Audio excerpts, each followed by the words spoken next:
আপনারা জানেন যে আজকে একটি দুঃখজনক ঘটনা ঘটেছে।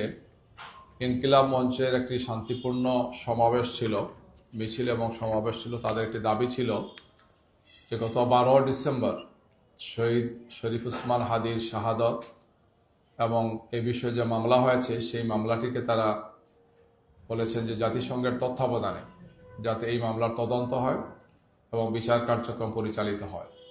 যেহেতু প্রকাশ্য দিবালোকে একজন সংসদ সদস্য পদপ্রার্থীকে হত্যা করা হয়েছে এবং খুবই প্রতিভাবান এবং প্রতিশ্রুতিশীল যুবক তিনি ছিলেন, এবং তার এই হত্যাকাণ্ডে পুরো জাতি হতবাক হয়েছে। রাষ্ট্রীয়ভাবে সমস্ত রাজনৈতিক দলের পক্ষ থেকে আমরা নিন্দা জানিয়েছি, আমরা ক্ষোভ প্রকাশ করেছি, সহানুভূতি জানিয়েছি এবং বাংলাদেশের ইতিহাসের অন্যতম সর্ববৃহৎ একটি জানাজার মাধ্যমে দেশবাসী তাকে শেষ শ্রদ্ধা জানিয়েছেন, তার জন্য দোয়া করেছেন। এবং এখন পর্যন্ত আজকে 1 মাসের উপরে চলছে, প্রায় 1 মাস হচ্ছে তার সেই গুরুস্থানে 2 মাস হচ্ছে 2 মাস হচ্ছে তার সেই কবরে এখনো শত শত মানুষ প্রতিদিন যাচ্ছেন। স্বাভাবিকভাবেই তার এই হত্যাকাণ্ড পুরো জাতিকে হতবাক করেছে এবং বেদনাবিদুর করেছে।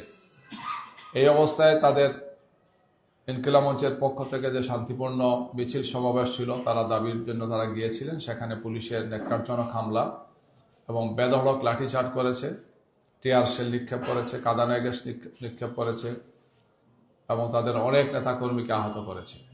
বর্তমান যিনি আহ্বায়কের দায়িত্ব পালন করছেন আব্দুল্লাহ আল জাবের সহ অর্ধ শতাধিক নেতাকর্মী আহত হয়েছে।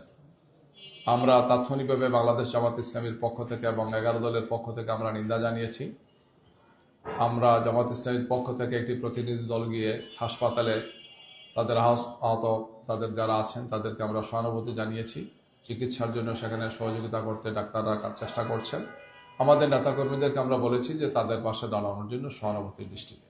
সাংবাদিক বন্ধুরা সেখানে ছিলেন, আমি সাংবাদিক বন্ধুদের সামনে সেখানে এই ঘটনায় নিন্দা জানিয়ে এবং এই ধরনের ঘটনা যাতে আর না ঘটে, যারা এই ঘটনা ঘটিয়েছে তাদেরকে দ্রুত তদন্তের মাধ্যমে তাদেরকে যাতে জবাবদিহির ব্যবস্থা করা হয় এবং আহত যারা হয়েছেন তাদের উন্নত চিকিৎসার জন্য সরকারের পক্ষ থেকে আমরা দাবি জানিয়েছি। ভবিষ্যতে এই ধরনের ঘটনা যাতে আর না ঘটে আমরা সরকারকে অনুরোধ জানাচ্ছি এই ধরনের বিষয় যাতে সরকারের সংশ্লিষ্ট দায়িত্বশীল ব্যক্তি যারা আছেন তারা যাতে তাদের দায়িত্ব পালনে ব্যর্থতার পরিচয় না দেন, সঠিক এবং সুন্দরভাবে যাতে তারা দায়িত্ব পালন করে। আপনারা জানেন যে আরেকটি ঘটনা ঘটেছিল, আমাদের আমিরে জামাতের তার টুইটার অ্যাকাউন্টটা হ্যাক হয়েছিল। পরবর্তীতে আমরা এটা নিয়ে জিডি করেছিলাম এবং বঙ্গভবনে একজন কর্মচারী বা দায়িত্বশীল একজন ব্যক্তির মেইল অ্যাকাউন্ট ব্যবহার করে এই ঘটনাটা ঘটেছিল, আমরা দেখেছিলাম। এইটা নিয়ে আমরা সেখানে আমাদের একটা প্রতিনিধি দল পাঠিয়েছিলাম। নতুন বাংলাদেশ গড়তে এলো জুলফিকার স্টিল। জুলফিকার স্টিল, ইস্পাত দৃঢ় অঙ্গীকার। আমাদের আইটি টিমে যারা কাজ করছেন, সাইবার টিমে যারা কাজ করছেন, পরবর্তীতে তদন্ত করে একজন ব্যক্তিকে যার সংশ্লিষ্টতা আছে মর্মে সুনির্দিষ্ট প্রমাণ আছে তাকে গ্রেফতার করা হয়েছে। আমরা সুনির্দিষ্ট মামলা করেছি ব্যক্তির নাম উল্লেখ করে, কিন্তু খুবই দুঃখজনক হলো সত্য যে একটি আদালত তাকে জামিন দিয়েছেন। এইটা জামিন অযোগ্য মামলা। এই আদালত কিভাবে দিয়েছেন এটি জনমনে একটা বিরাট বড় প্রশ্ন। এবং আসামি গ্রেফতারের 24 ঘন্টার মধ্যেই কোনো একটা অদৃশ্য কারণে আমাদের মনে হচ্ছে যে জামিনটা দেওয়া হয়েছে।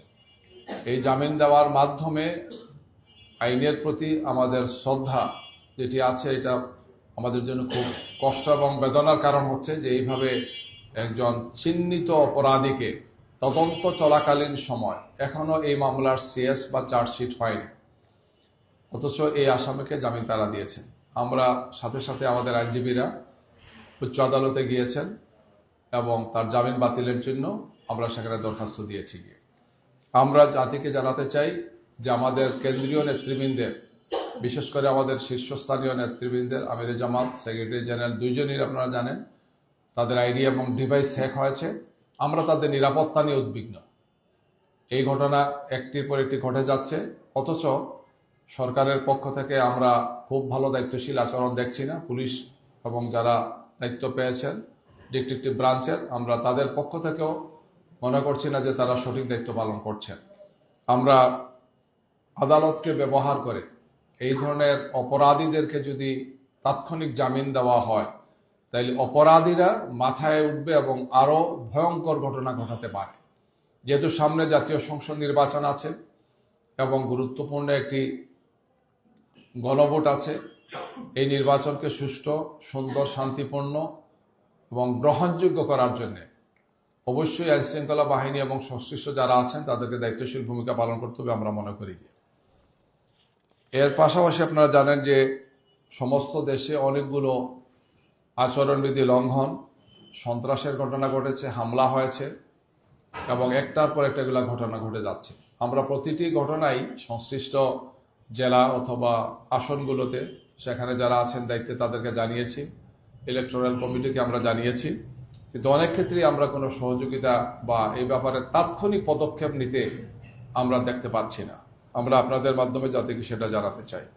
আপনারা দেখেছেন যে গাজীপুরে একজন ব্যবসায়ী নারীকে কুপিয়ে হত্যা করা হয়েছে এবং এই অভিযোগটা জাতীয়তাবাদী ছাত্রদলের বিরুদ্ধে আছে যে তাকে হত্যা করা হয়েছে।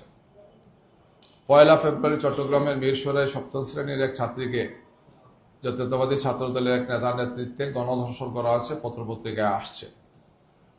নারীদের উপর নির্যাতনের অনেকগুলো ঘটনা ঘটেছে এবং এখনো সেগুলো আছে।